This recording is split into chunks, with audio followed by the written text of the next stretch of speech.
Assalamualaikum warahmatullahi wabarakatuh. Halo semuanya, saya Afan Aira Pramanta dengan NPM 2412011226.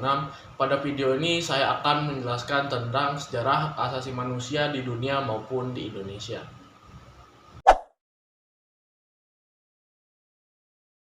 Sejarah hak asasi manusia di dunia. Yang pertama ada Piagam Madinah. Piagam Madinah merupakan salah satu dokumen tertulis di dunia yang mengatur hubungan antar warga dengan prinsip keadilan dan kesetaraan. Piagam ini disusun oleh Nabi Muhammad SAW setelah beliau hijrah ke Madinah. Tujuan utamanya adalah menciptakan persatuan dan perdamaian antara umat Islam dan umat beragama lain yang tinggal di Madinah. Isi dari Piagam Madinah ini antara lain adalah menjamin kebebasan beragama. Yang kedua, menetapkan persamaan hak dan kewajiban di antara seluruh penduduk Madinah tanpa melihat suku atau agama. Yang ketiga, ada menekankan pentingnya musyawarah dan keadilan dalam penyelesaian konflik. Kedua, ada Magna Carta. Magna Carta adalah piagam yang ditandatangani oleh Raja John dari Inggris pada tahun 1215 setelah mendapat tekanan dari para bangsawan. Piagam ini sangat penting karena untuk pertama kalinya kekuasaan raja dibatasi oleh hukum. Magna Carta menegaskan bahwa raja tidak bertindak sewenang-wenang, harus menghormati hak-hak rakyat, serta menjamin prinsip-prinsip seperti proses hukum yang adil.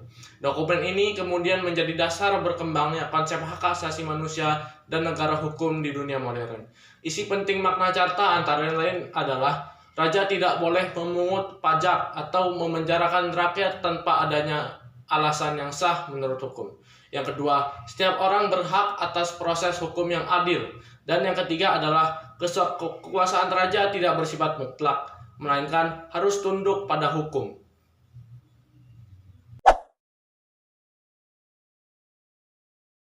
Baik, yang ketiga ada Bill of Rights. Bill of Rights lahir pada tahun 1689 sebagai hasil dari perubahan besar dalam politik Inggris, ketika rakyat dan parlemen menolak kekuasaan raja yang dianggap sewenang-wenang.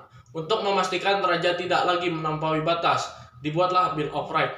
Dokumen ini mempertegas bahwa kekuasaan raja harus tunduk pada hukum dan bahwa parlemen memiliki peran utama dalam pemerintahan. Di dalamnya juga tercantum berbagai hak-hak dasar rakyat yang harus dilindungi.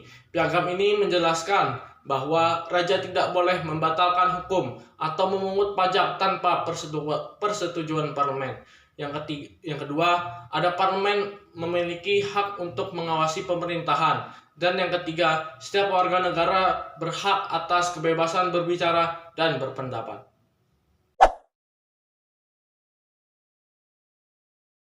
Yang keempat ada Declaration of Independence. Piagam ini dibuat pada tahun 1776 ketika Amerika Serikat menyatakan kemerdekaannya dari Inggris. Dokumen ini berisi pernyataan bahwa semua manusia memiliki hak-hak dasar yang tidak boleh dirampas, seperti hak untuk hidup, kebebasan, dan mengejar kebahagiaan.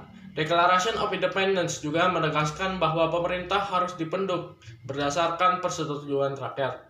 Dokumen ini menjadi simbol penting perjuangan kebebasan dan dasar lahirnya negara Amerika Serikat. Declaration of Independence berisi bahwa semua manusia memiliki hak hidup kebebasan dan mengejar kebahagiaan. Pemerintah mendapatkan kekuasaan dari rakyat dan harus melindungi hak-hak tersebut.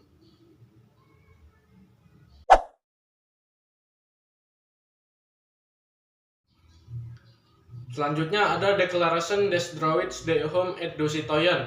Setelah 13 tahun Amerika Serikat merdeka, Prancis juga menuntut kebebasan melalui Revolusi Prancis pada tahun 1789. Hasilnya adalah dokumen penting bernama Declaration des Droits de l'Homme et du Citoyen atau Deklarasi Hak Asasi Manusia dan Warga Negara. Deklarasi ini mempertegas prinsip liberté, égalité, dan fraternité. Artinya adalah mempertegas prinsip kebebasan, persamaan, dan persaudaraan yang menjadi nilai universal hak asasi manusia sampai hari ini. Isi utamanya adalah manusia dilahirkan bebas dan memiliki hak-hak yang sama. Selanjutnya, semua warga negara memiliki hak yang sama di depan hukum. Dan yang selanjutnya, tujuan pemerintahan adalah melindungi hak kebebasan, keamanan, dan hak milik.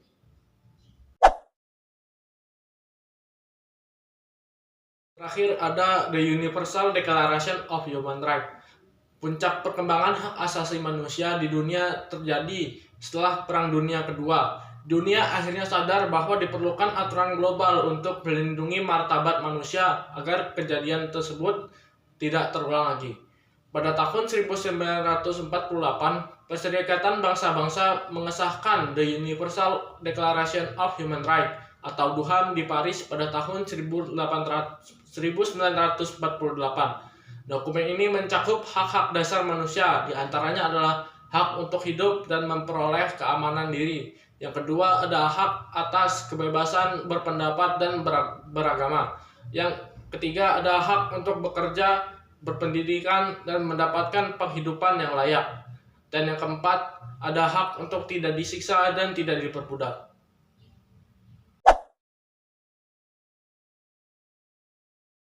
Setelah kita membahas sejarah hak asasi manusia di dunia, selanjutnya kita akan membahas sejarah hak asasi manusia di Indonesia yang terbagi menjadi 3 fase, yaitu Orde Lama, Orde Baru, dan Reformasi.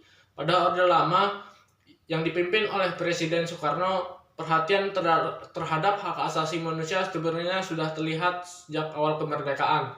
Perjuangan hak asasi manusia pada masa Orde Lama dimulai sejak pada sidang BPUPKI. Dalam sidang tersebut terdapat 2 tokoh penting, yaitu Muhammad Hatta dan Muhammad Sukiman, yang secara konsisten memperjuangkan agar prinsip-prinsip hak asasi manusia dimasukkan ke dalam Undang-Undang Dasar 1945.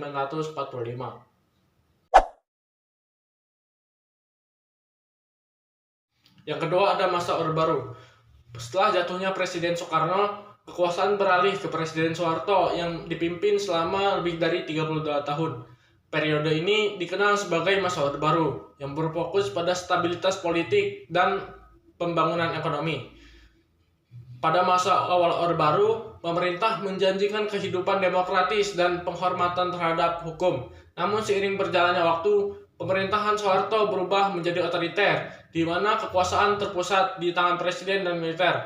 Beberapa karakteristik pelaksanaan hak asasi manusia pada masa Orde Baru antara lain adalah kebebasan pers dan kebebasan berpendapat dibatasi. Yang kedua, penangkapan dan penahanan tanpa proses hukum. Dan yang ketiga, militer memiliki peranan dominan. Selanjutnya, beberapa kasus juga terjadi pada masa Orde Baru, yaitu penembakan misterius atau Petrus.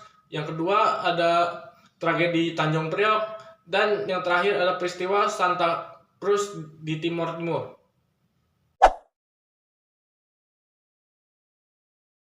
Terakhir ada masa reformasi. Masa reformasi dimulai setelah runtuhnya rezim Orde Baru pada tahun 1998.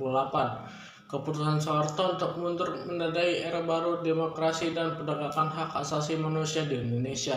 Pada masa reformasi, perhatian terhadap hak asasi manusia meningkat tajam.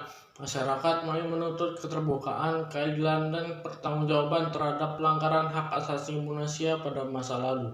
Hak asasi manusia pada masa reformasi berkembang dengan cukup pesat dengan ditetapkannya Undang-Undang Nomor 39 Tahun 1999 yang menjadi dasar hukum perlindungan hak asasi manusia di Indonesia, dan dibentuknya Pengadilan Hak Asasi Manusia melalui Undang-Undang Nomor 26 Tahun 2000 untuk mengadili pelanggaran hak asasi manusia dan kejahatan terhadap kemanusiaan.